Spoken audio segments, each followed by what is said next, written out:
जय हिंद।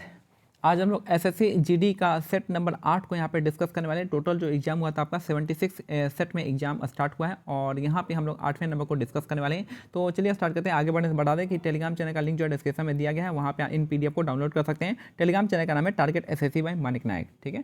और जो है आपका जो 2022-23 का जो एसएससी का जो लेटेस्ट क्वेश्चन पे आधारित जो आपका एग्जाम हुए हैं उन सारे का पीडीएफ और साथ में जो प्लेलिस्ट बना दिया गया है, आप वहाँ से प्लेलिस्ट में जाकर चेक कर सकते हैं। 2022-23 के इंपॉर्टेंट जीके लेटेस्ट जीके के क्वेश्चन को आपको वहाँ पे देखने को मिल जाएगा।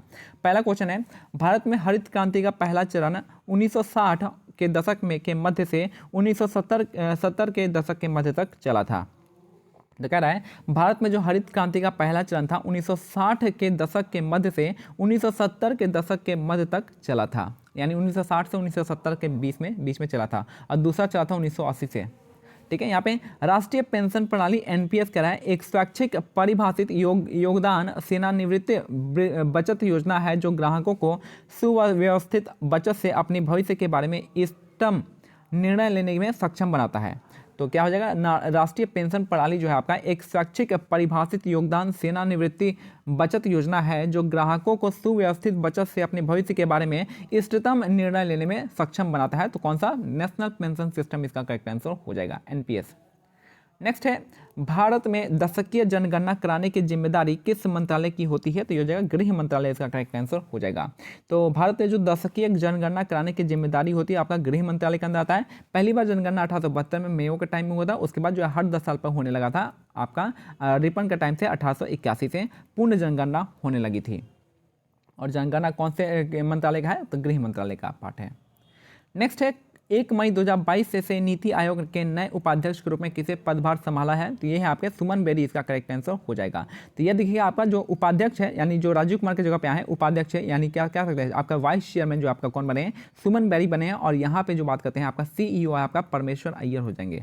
तो नीति आयोग के जो नए उपाध्यक्ष के रूप में जो अभी है आपके सुमन बेरी, इसका करेक्ट आंसर हो जाएगा 1 मई 2022 के अंतर्गत।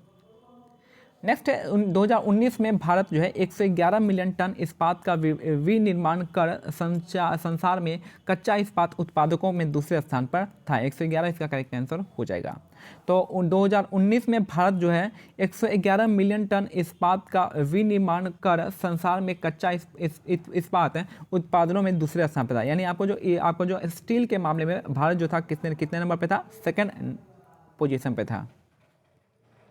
तो अभी जो आपका यहाँ पे जो है बता दिया कि कितना है, 111 मिलियन टन है। लेकिन अगले बार में क्या पूछेगा? अगले बार में बता देगा कितने स्थान पे, तो दूसरे स्थान पे है, पूछ देगा।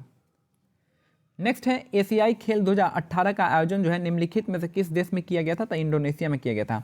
एशियाई खेल 2018 का आयोजन जो है किस देश में किया गया था? तो इंडोनेशिया, इसका करेक्ट आंसर हो जाएगा। नेक्स्ट है, कोशिका आकार का निम्नलिखित में से कौन सा युग्म सही है, पूछ रहा है। तो ये हो जाएगा आपका लाल रक्त कोशिका जो गोलाकार होती है, सही बात है। और पेशी कोशिका जो होती है तरकु रूपी होती है। तरकु रूपी, आई डोंट नो, तरकु रूपी दोनों ही स्टेप यहाँ पे क्या है, यहाँ पे हो जाएगा। तो लाल रक्त कोशिका है तो आपका गोलाकार होती है, तो पता है सबको। और तरकु रूपी होती है पेशी कोशिका, इसका करेक्ट है। दोनों ही स्टेटमेंट क्या हो जाएगा, करेक्ट हो जाएगा। नेक्स्ट है, हेमिस पर्व जो है मुख्य रूप से आपका लद्दाख में मनाया जाता है। तो हेमिस पर्व जो है आपका मुख्य रूप से कहाँ मनाते हैं? तो लद्दाख, इसका करेक्ट आंसर हो जाएगा। तो हेमिस नाम से ही पता चला कि हेमिस नेशनल पार्क कहाँ पे? लद्दाख में है। तो यहाँ पे ये जो पर्व मनाया जाएगा लद्दाख में मनाया जाएगा।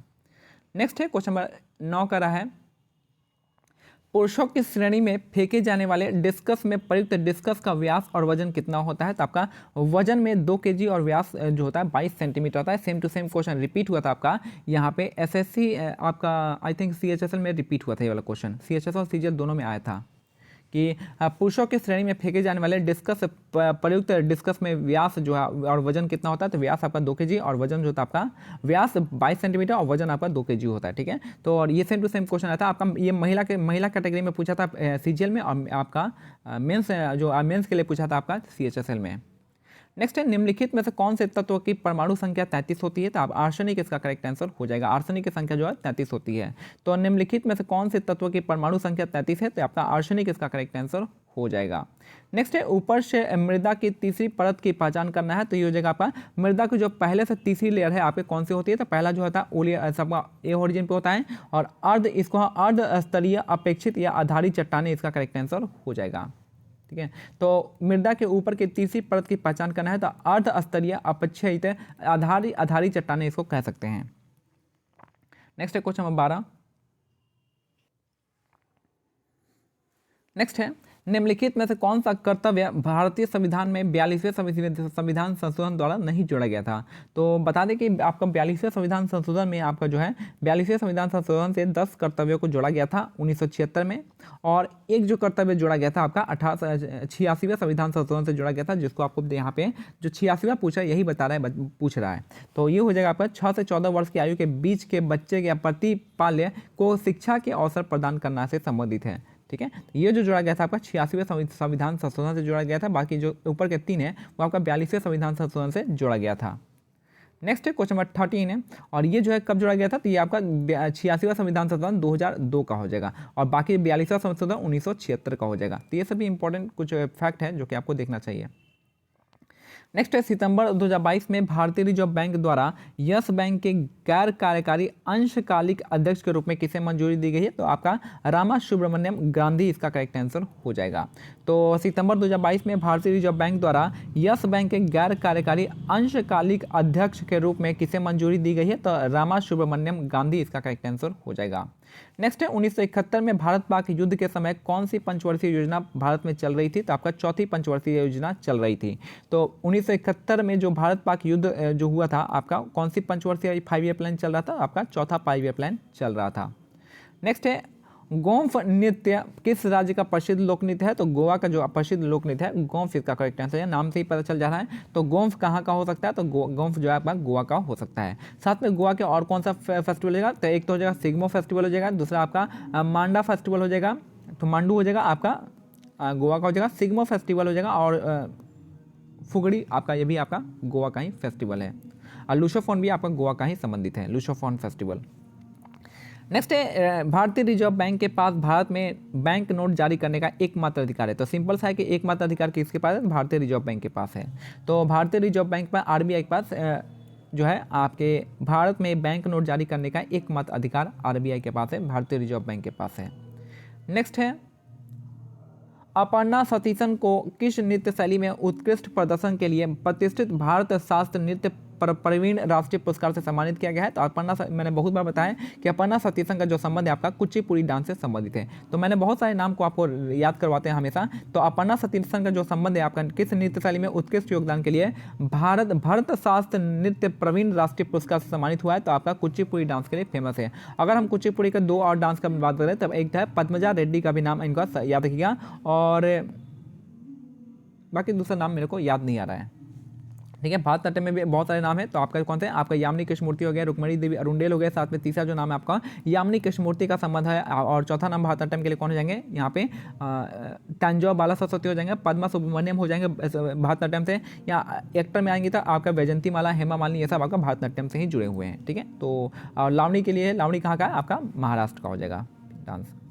नेक्स्ट है चूंकि मौर्य साम्राज्य इतना बड़ा था इसलिए अलग अलग हिस्सों पर अलग अलग शासन किया जाता था और पाटलिपुत्र के आसपास इलाकों पर सम्राट का सीधा नियंत्रण होता था। ठीक है, तो चूंकि मौर्य साम्राज्य इतना बड़ा था कि इसे अलग अलग हिस्सों पर अलग अलग शासन द्वारा शासन किया जाता था और पाटलिपुत्र के आसपास के इलाकों पर सम्राट का सीधा नियंत्रण होता था। तो जाहिर सी बात है सम्राट का जो सीधा नियंत्रण होगा आपका उसके कैपिटल पे ही होगा पाटलिपुत्र। और नेक्स्ट है निम्नलिखित में से क्या राष्ट्रपति पद की उम्मीदवारी के लिए एक आवश्यक योग्यता नहीं है, तो उच्च शिक्षा जो है आपका योग्यता नहीं है, बाकी भारत का नागरिक हो सकता है, 35 वर्ष की न्यूनतम आयु है और आपका लोकसभा के सदस्य के रूप में चुनाव के लिए योग्य हो सकता है। तो तीनों ही यहाँ पे है, बाकी आपका उच्च शिक्षा नहीं है। और लास्ट क्वेश्चन है कि खलीफा की तात्कालिक शक्तियों की रक्षा के लिए मार्च 1919 में बम्बई में खिलाफत समिति का गठन किया गया था। ठीक है, खिलाफत समिति का गठन कब किया गया था, तब बॉम्बे में आपका गठन किया गया था। तो खलीफा की तात्कालिक शक्तियों की रक्षा के लिए मार्च 1919 में बम्बई में एक खिलाफत समिति का गठन किया गया था बॉम्बे में। और ये हमारा आज का सेट कंप्लीट होता है। हम मिलते हैं अगले सेट में, तब तक के लिए क्या करना है, टेलीग्राम चैनल का जो हमारा नाम है टारगेट एसएससी बाय मानिक नायक, इस लिंक जो है डिस्क्रिप्शन में दिया गया है, आप उसको ज्वाइन कर सकते हैं। यहाँ पे इन पीडीएफ को भी डाउनलोड कर सकते हैं। साथ में बता दें 2022 और 2023 का जो आपका 2022 और 2023 का जो पेपर है आपको यहाँ पे मैंने लेटेस्ट जीके जीएस के क्वेश्चन का प्लेलिस्ट बना दिया गया, आप उसको जाके देख सकते हैं। जय हिंद, जय भारत, धन्यवाद।